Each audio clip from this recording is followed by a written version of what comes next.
Broadcasting from the Ante Up studio, it's the longest running poker podcast for the everyday poker player with your host, Joe Scale.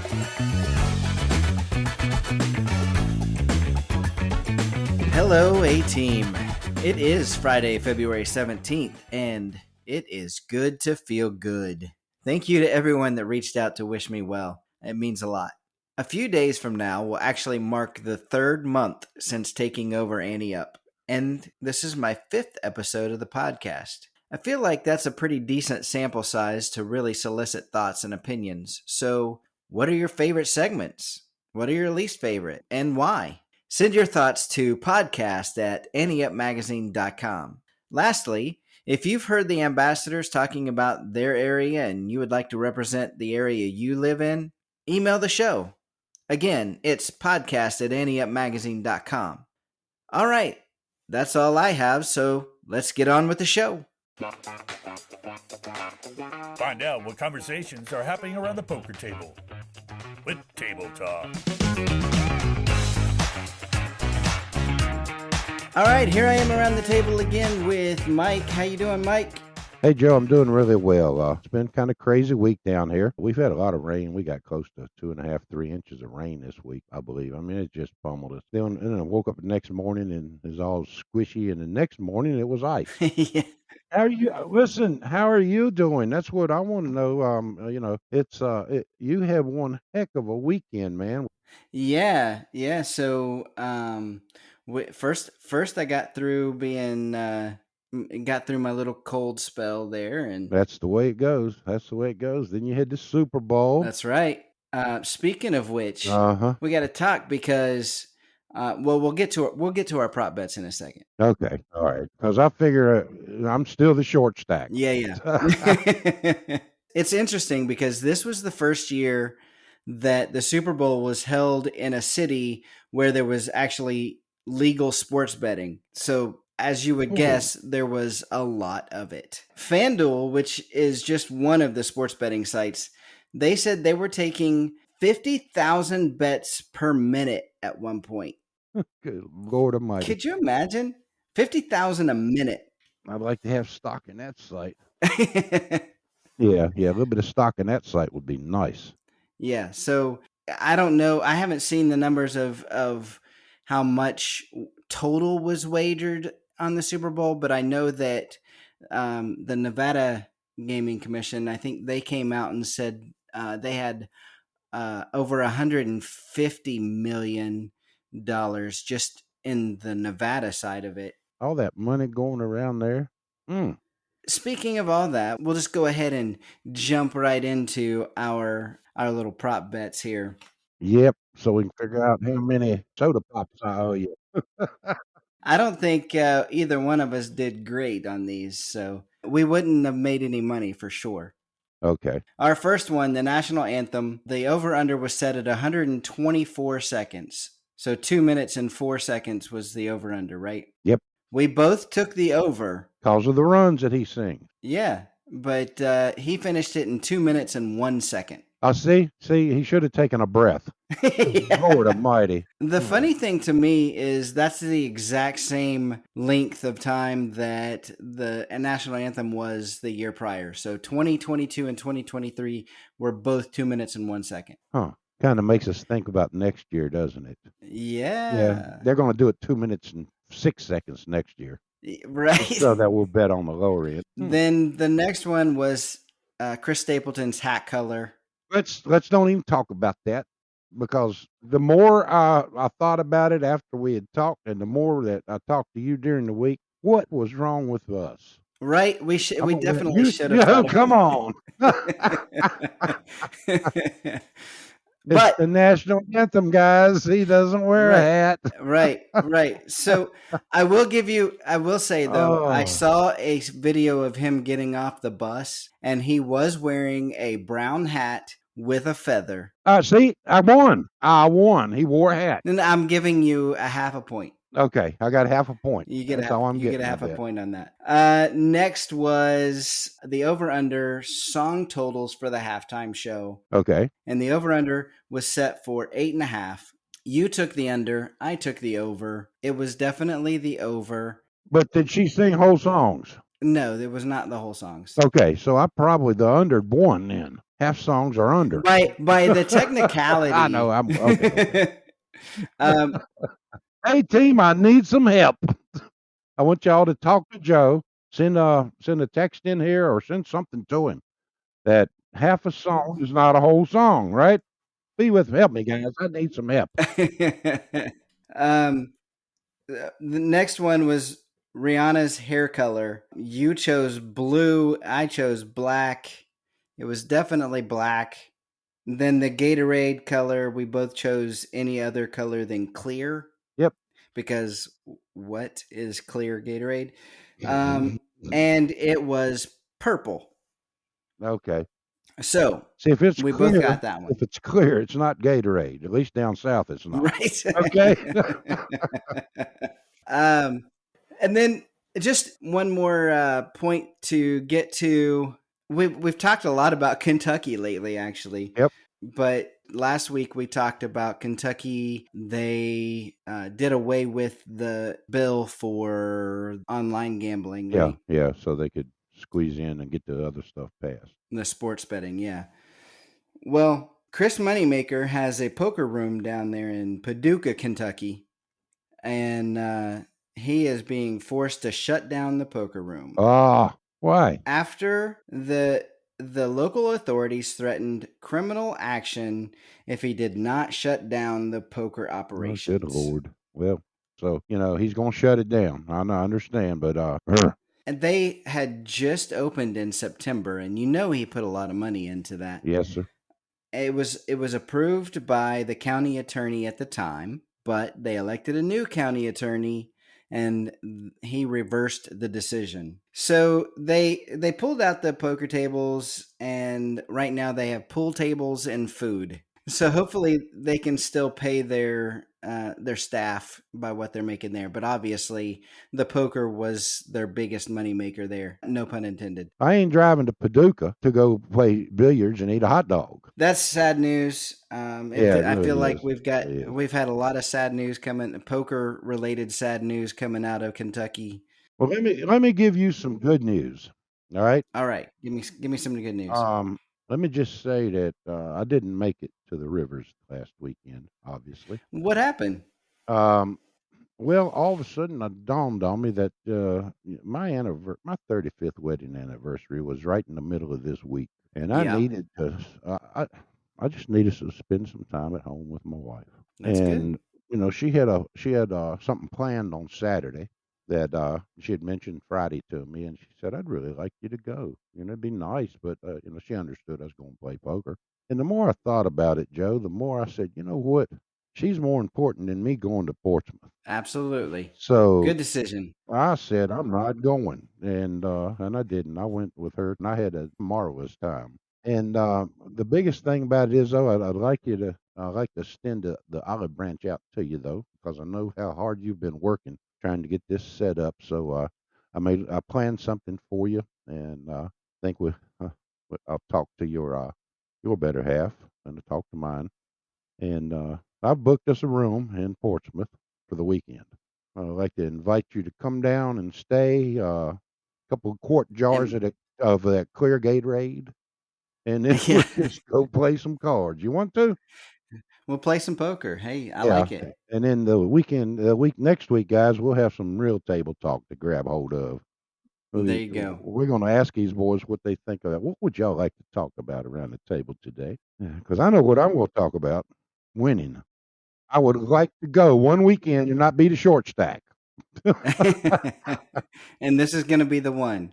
Well, I'm glad that you said that. I hope so. Yeah, that's all I got for this week, buddy. All right. Well, let's do it then. We'll talk to everybody next week. Right, my friend. Bye. Now it's time for Call the Floor with Elliot Schechter. Elliot Schechter is the poker room manager for Rivers Casino in Schenectady, New York, and he is here with me again today to go through another Call the Floor. How you doing, Elliot? Doing pretty well today, thanks. How are you doing? I am doing much better this week. I'm glad to hear that. You were sounding pretty down there last week. Yeah, it was a rough week to get through, but we made it. So, hey, today's Call the Floor was sent in by Vic G, and it says he was heads up on the river in a 1-2 no-limit hold'em game. I'm first to act.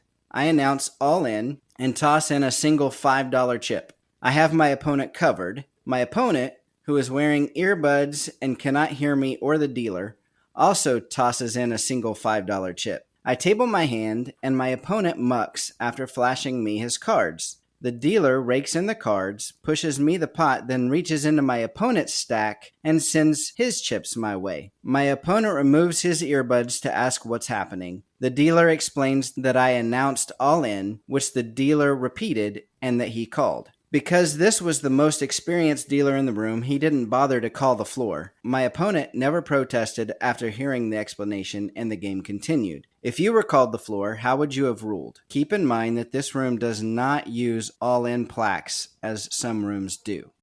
First of all, I would like to welcome Vic G back to Call the Floor. He was a fairly frequent poster in the past. Yes. And I'm glad to see we still have subjects and areas to cover. I'm very impressed that he's found so many adventures in poker that need an outside opinion. It's wow. At some point, I hope he gets to play in a very unadventurous, uninteresting game.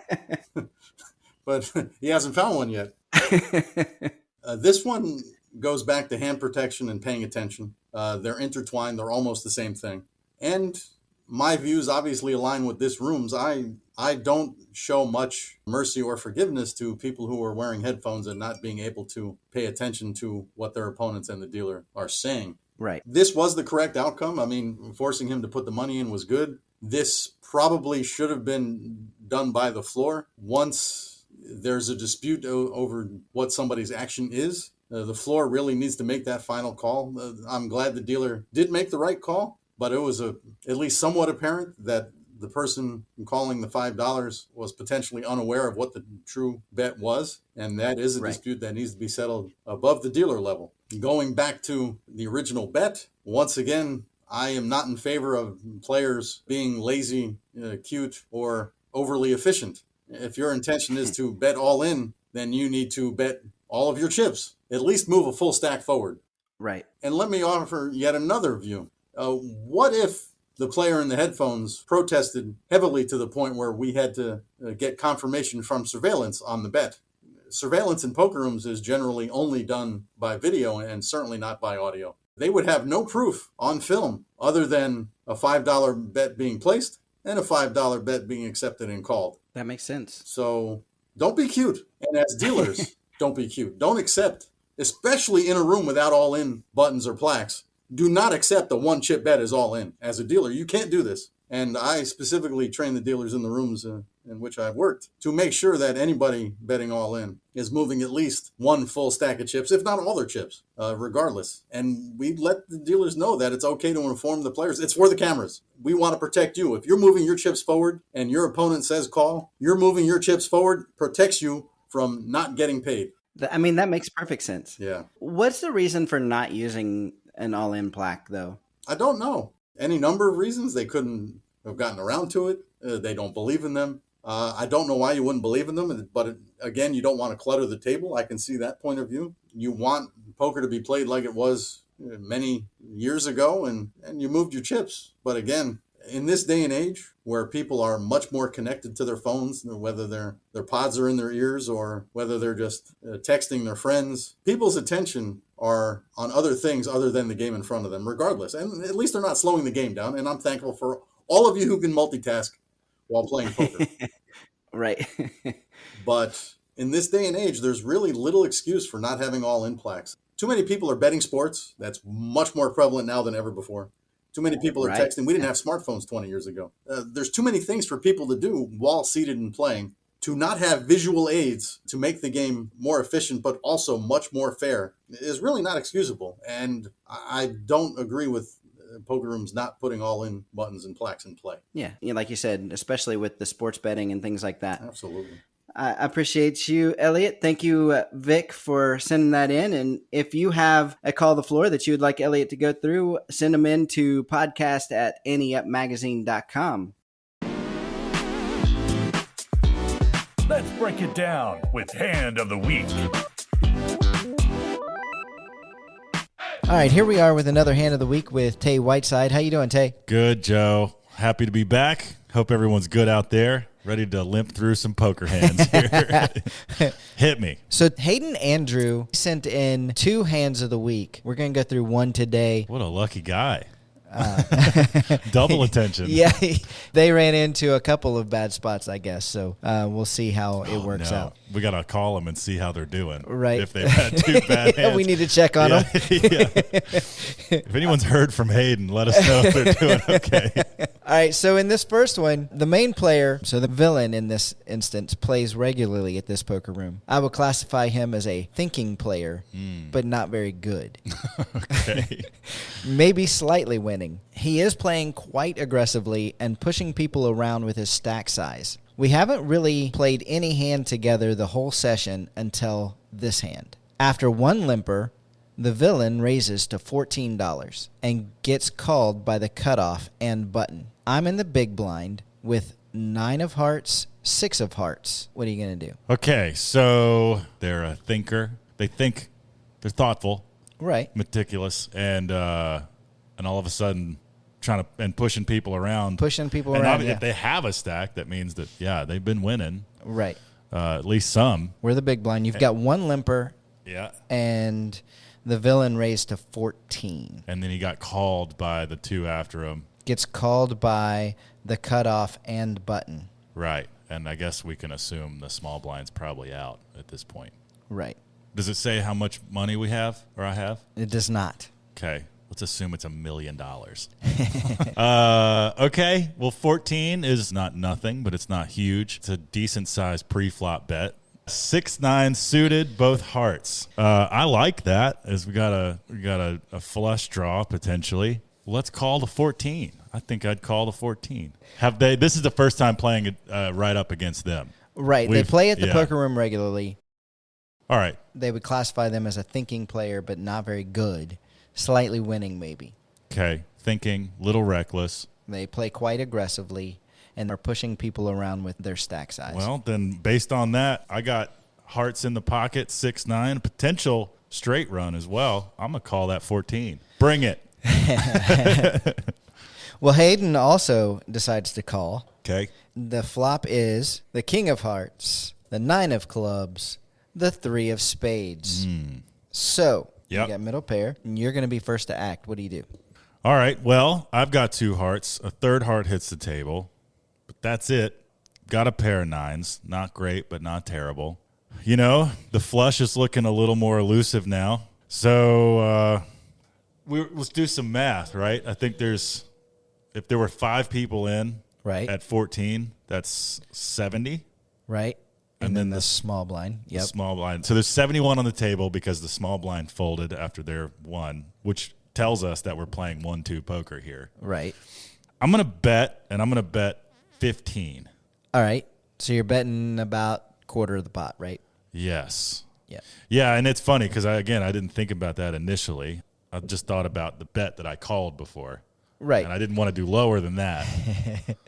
And 15 was sort of a round number. Oh, yeah.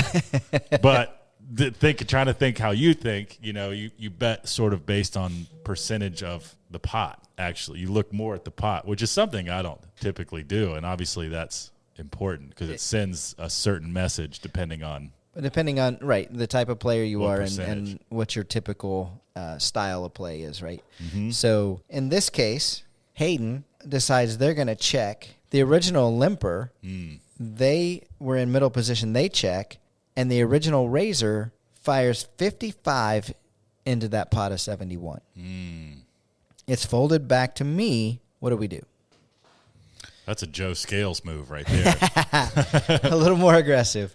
Okay, well, 55. So that We lost somebody on that round, right?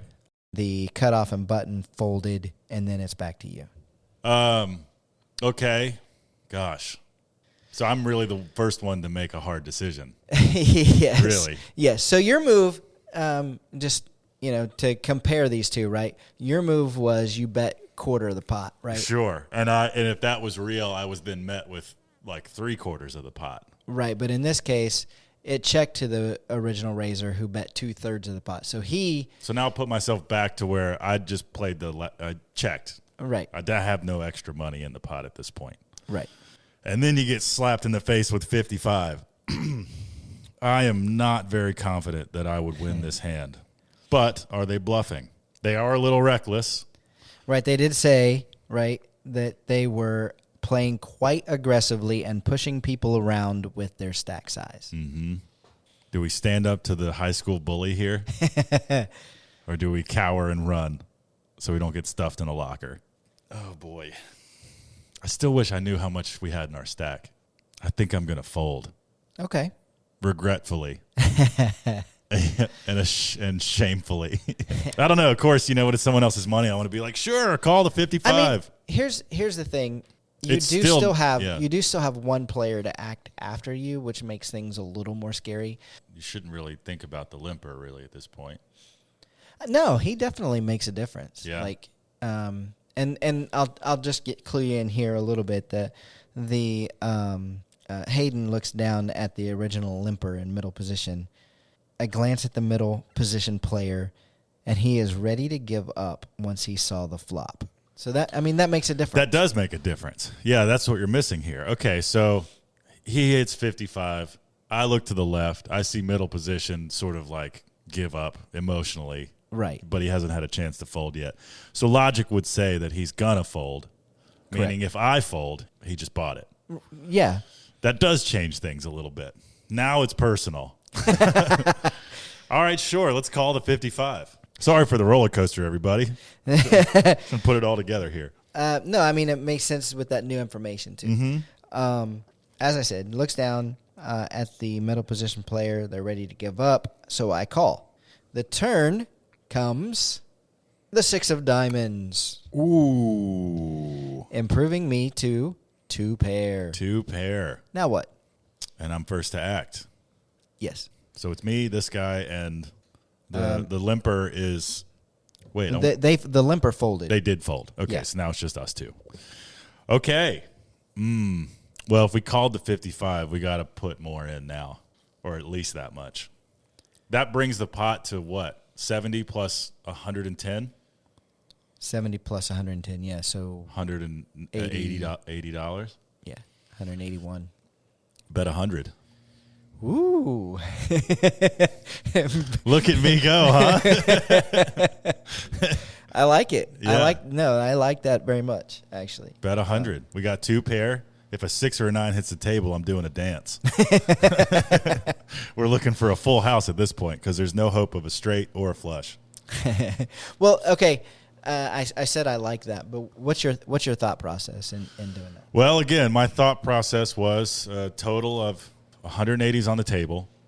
If I called the 55, I was reasonably confident.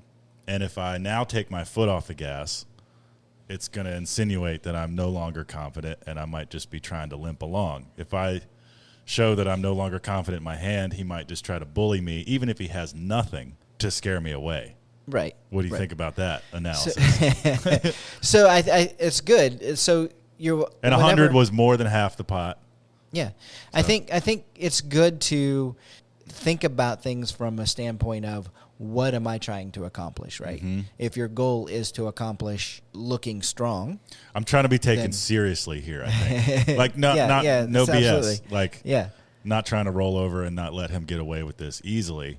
Yeah. Knowing full well the risk, but when that 6 hits the table, feeling reasonably confident in the $100 bet. I like it. Okay. Well, Hayden checks. Okay. The villain bets a little less than half the pot. Which is damn close to what I just did. Yeah. Yeah. So what's the move? Okay, well, in Hayden's position, I feel like now you got to call. Because if he didn't bet, he just checked to play. Obviously, this guy's not going to let us see the 5th card for free at this point. Right. So he bet, let's assume, $90, $80. He said a little less than half. Right. I call that. Okay. I think fairly quickly. So I call that. One of the things that you haven't put into your repertoire yet that I think this might be a good place to add it in is the check raise. I feel like letting them take control, but then snatching that control from them with a check raise. So you check, they fire, then you raise that. I feel like, in this case. And the check made them want to bet. Because that they've been aggressive, so they're going to probably keep that up, right? Mm-hmm. So you're just letting them put the money in there, and then hit them over that. Right. So I think that, and I'm getting a little bit ahead of myself, but I think it's fair. That's a good, maybe another option for you to look at in this case too. Especially because I wanted to bet 100 anyway. Like I said, I would at least call, but yeah, that doesn't scare me really either. And now that we're thinking about it that way, sounds good. Yeah. So in any case, I'm not exactly scared away yet. Correct. I still want to put in money, and I still want to see the fifth card and what they have. Right. If possible. You will see. So Hayden says, I know I should have him crushed at the moment. So if I raise, I think he will fold. Mm-hmm. So I went with just a call. Yep. That was my gut reaction too. So, I mean, I get where you're coming from on that, but I feel like a check raise there. If you think about what they could have, I mean, they've been saying they're strong from the get-go, pre-flop, right? Yeah. And so Ace King is in that range. Ace, or pocket kings, worst case. Yeah. We hope we hope it's not that. Yeah. But something like that range. So I definitely wouldn't be afraid. But if they have three of a kind, yeah, we hope that they don't have three of a kind. But at this point, I wouldn't be afraid to be playing for stacks at this point. Yeah. So if they got a pair of kings, we're still taking it. Yeah, if they've got ace king and even top pair, top kicker at that point, we're still in good shape. Yeah. Oh, I like this. This is the part of the hand where I start getting excited. So Hayden called. Hayden called, and the river is the two of diamonds. Okay. Wah wah. Yeah. Not exciting. Nothing impactful about that. All right. So we're first to act again. Hmm. Well, we called the 80, so there was 180 in the stack plus another 160, so $340. Now, depending on how much we have, it could be an all-in move, could be, easily bet 200. Just try to – nothing else is going to happen within reason that's really going to surprise us unless he does have that pocket kings or something. I think we've got this. I feel like pocket kings is the only thing we're really worried about because pocket nines would be hard because there's only two left. Yeah, right. And same with sixes. Yeah, so I'm either all in or betting 200 depending on my stack. Okay, I think that's fair. Yeah. Hayden says I bet 150. Mm-hmm. That was my first thought, to be fair, was something, but then I considered the size of the pot. Yeah, and I wanted to do at least half. Yeah. So they bet 150. The villain calls with ace king, and I win. Yes. My original thought was to dismiss the ace ace king, or king queen hands due to the bet sizing. Was this a mistake? Did I just get lucky? Yeah, this certainly escalated rather quickly. From a $15 bet. Yeah. So my thoughts. Yes. Pre-flop. The floor is yours, Joe. Right off the get-go. I don't like to call. The original limper, they're probably going to come along. So you're getting a decent price, and you've got, all of the implied odds and yada, yada. But we're putting ourselves in a $70 pot-ish against 4 opponents, right? So I just don't like, 6-9, it's suited and all, but it's not a super strong hand. We got, it ended up really well. So you're saying you might have considered folding? Yeah. Yeah. Yeah. Okay. So then on the flop, villain's betting 2/3 of the pot. I think that represents a pretty strong hand. But, they did say they were pushing people around with their stack. So right. So that little bit of information changes at least my decision making somewhat drastically. Yeah, absolutely. The way that somebody acts. Yeah. Thing. So when you start thinking about the range that you want to put them on there, right? 10-10 through, I think, ace, king, queen, ace, king, all of those fit in there. I don't think you can dismiss those like Hayden did. So and before that second 6 hits, that means it's pair of nines versus likely a pair of kings. Right. Which would be the second sign for you to fold, is what you're saying. Well, I don't necessarily mind a call, but I just don't know that I don't know that I would have gotten into that spot to begin with. My least favorite part is the turn. When they just check on the turn after making 2-pair, I hate that move.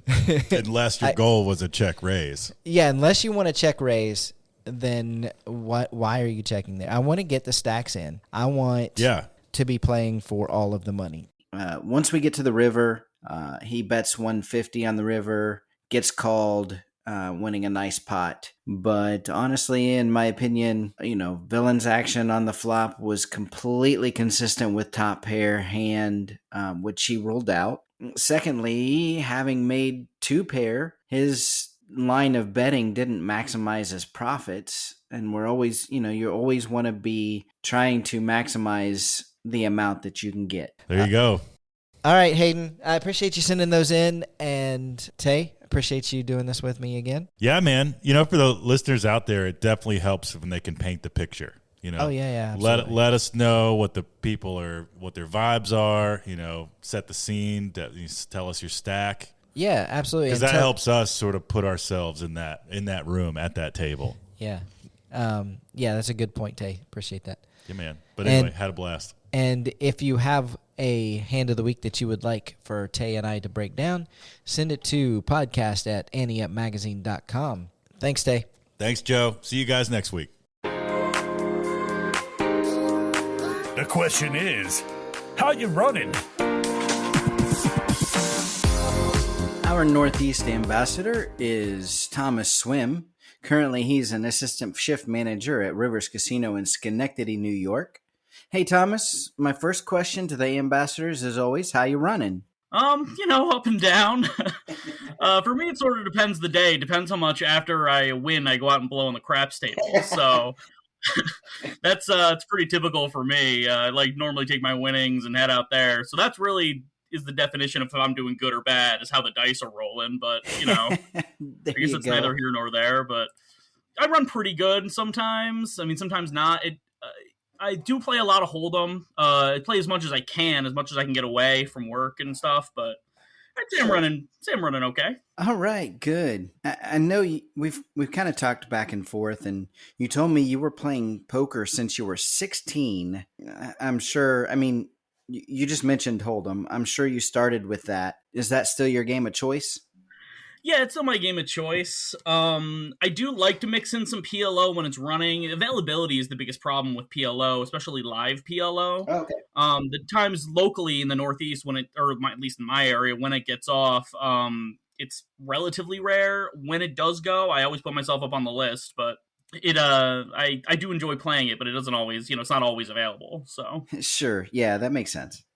When we talked before, you said you've been to almost every card room north of Atlantic City, except for Montreal's Playground and card clubs in New Hampshire. Are those on the wish list? Yeah.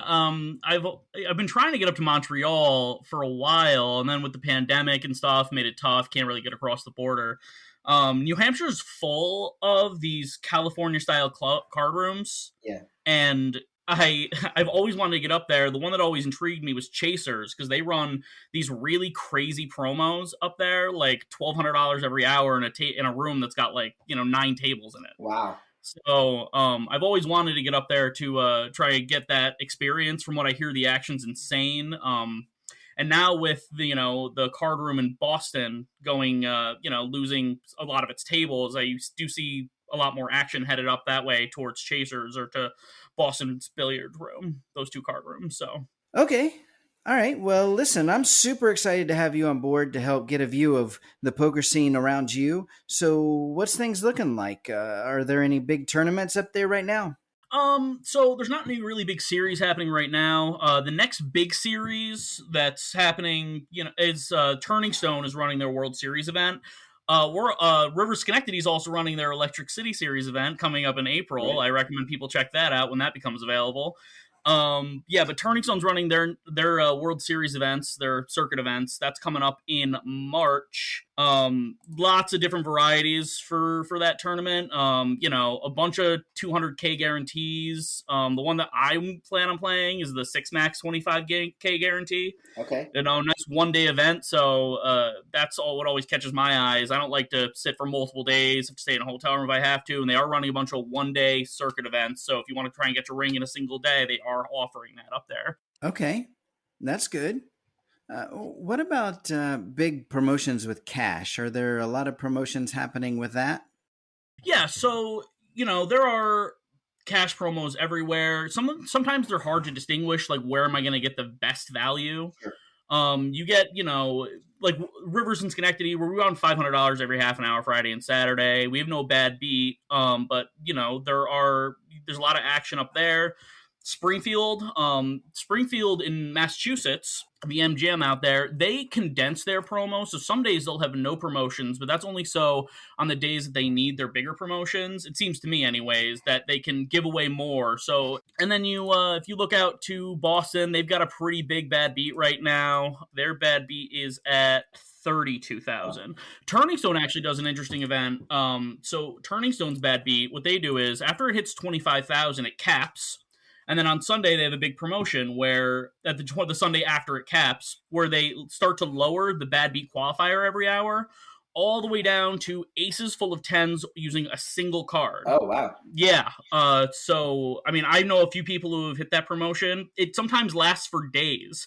You would be surprised how hard it is to lose with aces full of tens, even using only a single card. Right. The last time it went from started on Sunday, went all the way till I think Monday around 10 o'clock p.m. I've seen it go for 3 days. I've seen it go so long they've increased the bad beat from 25,000 to 35,000 just to make sure they can keep people in the room with that promotion still going. So there's definitely value there if you are looking to do that. Though, to be fair, if you're looking to play poker, that may not be the best time to go, because what we see is a lot of people just calling flop and checking it down to the river, trying to get their shot at 10 grand. So yeah.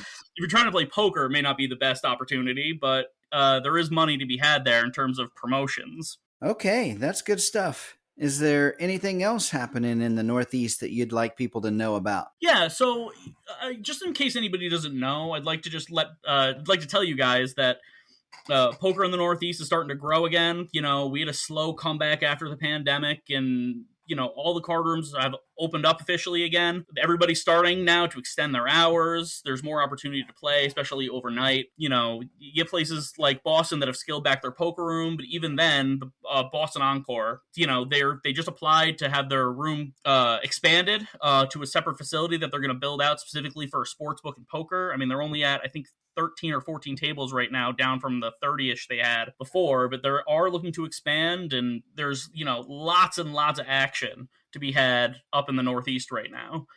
Whether that be, over in Niagara Falls, or in Syracuse, or in Albany, or in Boston, or in Springfield, or in New Hampshire, even down in Philly. I mean, I just looked, Parks is running 28 tables on a Monday afternoon. Wow.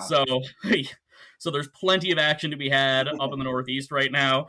Yeah, I actually couldn't believe it. It's weird how the center of poker in the Northeast has shifted from Foxwoods down to Borgata and Atlantic City. Now it looks like it's Parks. I mean, I don't know how you can deny it after looking at those numbers. But Right. Well, that's good. What I'd like to do, if it's okay with you, I'd love to check back with you in about 3 weeks or so, see how maybe the start of that circuit event is going. And if there's anything that's happening between now and then, you want to talk about that, then let me know and we'll get you back on. Yeah, I mean, anytime you want to talk about New York City casinos, they're going to be happening pretty soon. Okay. We have pretty limited information on that right now. I mean, they're definitely going to hand out licenses, but that's going to be, big news whenever that gets started to hand it out. So yeah, of course. If you hear anything come down, then reach out to me and we'll get on here and talk about it for sure. Will do. All right, thank you very much, Thomas. Thank you very much. Nice to be on. All right, Brian Bly is our ambassador for the Ohio Western Pennsylvania area. He was the ambassador previously with Ante Up Magazine, and he's joined us again. How you doing, Brian? Real good. Thanks, Joe. Congratulations on the new venture. We're kind of getting the band back together with some of us old ambassadors. It's a lot of fun. Yeah, it's been great. They've all been helping out, that's for sure. Before we get too far, my first question to everybody is always, how you running? Well, so far I'm still looking to get some momentum going here in 2023. It's always fun when you get off to a hot start on any year, but I've been spinning my wheels for the first 6 weeks or so of this year. But, if we're 6 months in and I'm not doing anything, I'll be more worried. But I'm going to write this off as, just regular old variance. Sure. Well, you're the ambassador there for Ohio and Western Pennsylvania. Is that where you're from? That's right. I'm based in the Cleveland area now. I'm originally from Cleveland. I did live in Galveston, Texas for about 4 years in the 90s. And so I've got some ties to Texas. That's kind of my other hometown. And I've played down there in their poker clubs. It's an interesting change of pace from what I'm used to up here in Ohio. But I can tell you that the Cleveland area has a rich tradition of poker. Even going back years ago when the only casinos were essentially Vegas and Atlantic City and maybe some card rooms in California, there's always been a huge home poker scene, at least in the Cleveland area. As far back as I can remember, my dad was a member of a poker group. They would rotate the hosting duties. They had records going back to the Great Depression. I think his poker club went on for 100 years almost. And wow. That's not unusual out here. So we've had casino poker in Ohio for approximately 10 years, and that's certainly changed things. And in addition to all the home games and the few casinos that we have, there are a number of sort of these club games, these not quite home games in between somewhere. And then in your spare time, you're a lawyer there. So I guess that would make you our resident Ante-Up poker lawyer, right? That sounds good to me. Yeah, I'm not quite ready to go pro with the poker thing yet. I'm actually generating just a little more income as an attorney, but who knows? I'm getting better day by day, hopefully. Well, I don't know if I should mention this or not because living there in the Cleveland area, but you mentioned your ties to Texas a little bit. You said before that you were a Astros fan. How does that go over there at the tables in Cleveland? Well, it was, I have been known to wear my hats and my jerseys and been accused of cheating and whatnot related to that sign stealing scandal from 2017. Right. Your listeners probably haven't heard. It wasn't talked about very much at all. Right. Having spent time in Cleveland and in Houston, the way things shook out, I kind of became a football fan for Cleveland. I've got season tickets to the Browns. But for baseball, I'm all Astros. It was never a problem. Years ago, the two teams didn't really play each other. Right. When they were in different leagues. Houston had to switch to the AL starting in 2013. Right. So that's been the source of a little bit of grief. But having to choose, I'm keeping my blue and orange for baseball season for sure. That's fair. So speaking of the poker scene out there, I know, the MSPT started this week at the Jack Cleveland Casino. I know that the casino there moved. So tell me a little bit about that. Okay. So yeah, I would say that post-pandemic, Cleveland is really emerging, and Jack Casino Cleveland specifically, as kind of the poker capital of this part of the country. And I think it's fair to say that before the pandemic, Rivers Pittsburgh, I think, probably held that title. They had a number of WPT events. It seemed like every year there was a big WPT festival of some kind going on there. And that, for whatever reason, that has not happened post-pandemic. There's a number of factors coming together that have led to this result. I would say, number one, the poker room itself physically moved to a more desirable location in the casino. Okay. So this casino started out as a horseshoe property in 2012, but the poker was kind of the stepchild of that casino. It was up on the third floor. It was out of the way. Unless you were really looking for it, you would never just happen upon it, if you know what I mean. And it wasn't terribly player friendly. There were a lot of problems. But that seemed to change with the rebranding when this became a Jack property. Things started to move in the right direction. I would say the two things more recently are the hiring of Chris Lose as poker room manager, who is a Northeast Ohio native. He spent about 7 years in Vegas in various roles with, poker related to casinos in Vegas, and made the move to come back home to Ohio. and he is very much a poker guy, a poker player's poker room manager. He's implemented a lot of changes, player friendly, particularly in cash games. Tournaments continue to go well, but yeah, some of the changes to make the cash games more accessible, particularly in Omaha, I would say. And there does seem to be, I don't know if it's just a Cleveland thing, there seems to be a big bump in Omaha post-pandemic. But the other big factor is the relocation of the poker room to the more desirable location on the second floor. It's just a little bit brighter. The old location had a lot of columns in the way. It felt sort of disjointed. You couldn't really see, and it's just bright and friendly and beautiful. And the way that things are being run there, it really allows for somebody, for instance, who wants to dip their toe in the water of cash game poker or tournament poker, or particularly making the move from Hold'em to Omaha. It's a lot more accessible now than it was in the past. Okay. So they were planning on making this change a while back. The pandemic happened, and I guess what happened, as they told me recently, there was a pipe that burst somewhere in the building on the second floor where the poker room is now. And they said, okay, we've got to do this big repair anyway. The poker room's closed because of the pandemic. I guess now we're going to do it. And kind of the rest is history. So we do have an MSPT series going on. It starts today. A few hours ago, we're recording this on Thursday. And the first event was a senior event that started at 11:15 a.m. a few hours ago. So we don't have any winners yet to report. But I can tell you that, this is a sizable event. The main event is an $1,100 buy-in event with a $500,000 guarantee. MSPT was here back in May of 22 and had a similar series, a similar main event that drew 991 entrants. Okay. So I have no reason to think that they won't top 1,000 this time around. Perfect. And then I know that the Hollywood Poker Open comes in April. We'll talk about that maybe next time we get you on as well. But what about the cash game scene? Is there anything big happening out there with that? Well, to me, the biggest thing is the increase at Omaha.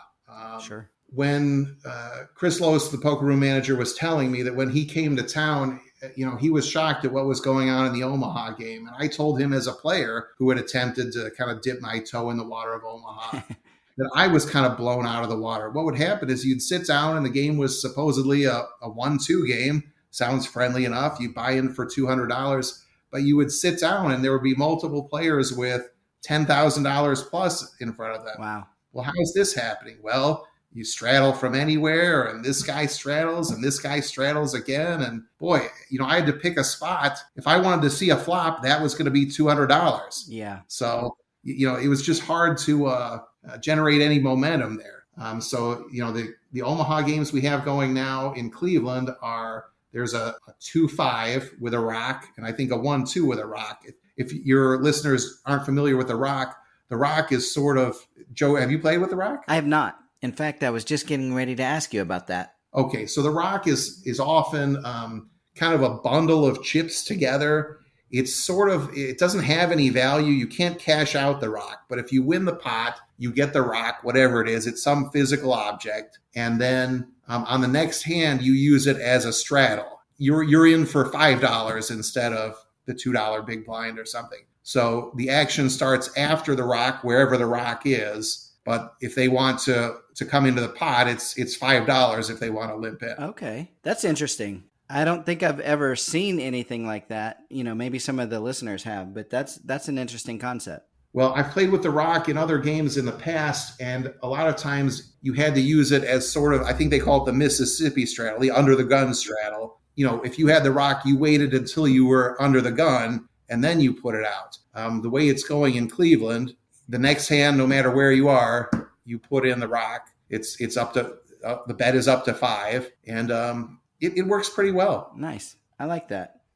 Well, listen, I appreciate you taking the time to be on here today. I look forward to more. We'll check back in a few weeks and see how these tournaments are shaking out, and maybe we'll have some more news on that Hollywood Poker Open. Other than that, is there anything else you want the listeners to know about the area there? No, I think we've covered it. I'm looking forward to doing many more of these, Joe. All right. Thanks a lot, Brian. Thanks.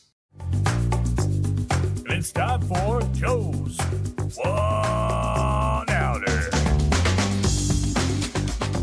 There are certain traits a good poker player possesses. understanding risk reward, the ability to read your opponents, money management. These can also be qualities needed to hold the office of President of the United States. There have been many of our commanders-in-chief that have played poker through the years, and in honor of President's Day, I thought it would be fun to go through a few of them. George Washington, our first president ever, had a love for cards. He even kept track of his wins and losses in a ledger he labeled Cards and Other Play. In the 1800s, poker began to spread quickly across the country, and a young Abraham Lincoln learned the game before he even became president while working on a boat that traveled up and down the Mississippi River. After the Civil War, Ulysses S. Grant played poker in office, as did Theodore Roosevelt. In fact, during his famous fireside chats, you can hear him shuffling chips while speaking. Roosevelt even introduced a series of policies that he dubbed the square deal. The term was derived from the fact that poker games at the time had a reputation for having cheaters, so places that offered games would advertise that they were being dealt on the square, meaning there was no crookedness in the deal. Roosevelt's successor, William Howard Taft, also played cards. FDR played nickel stud several times a week. Harry Truman is said to have played the most poker of all the presidents. He even had a special chipset made that featured the presidential seal. Dwight D. Eisenhower called poker his favorite indoor sport. Lyndon Johnson loved the game, as did his successor Richard Nixon, who many say was the best poker-playing president. He was reported to have won $10,000 in a single session while in the Navy, and used that money to fund his first congressional campaign.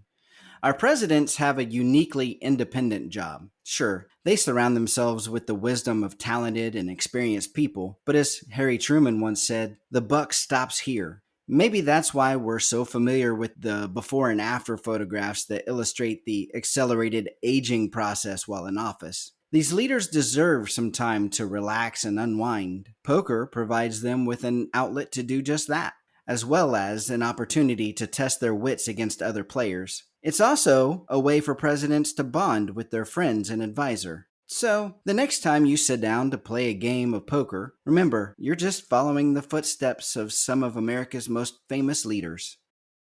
That's today's One Outer, and that's today's show. See you next time, A-Team. And until then, I'll see you at the tables. The Ante Up Podcast is a production of AnteUpMagazine.com. Contact the show at podcasts@AnteUpMagazine.com or call the show at 540-339-7741.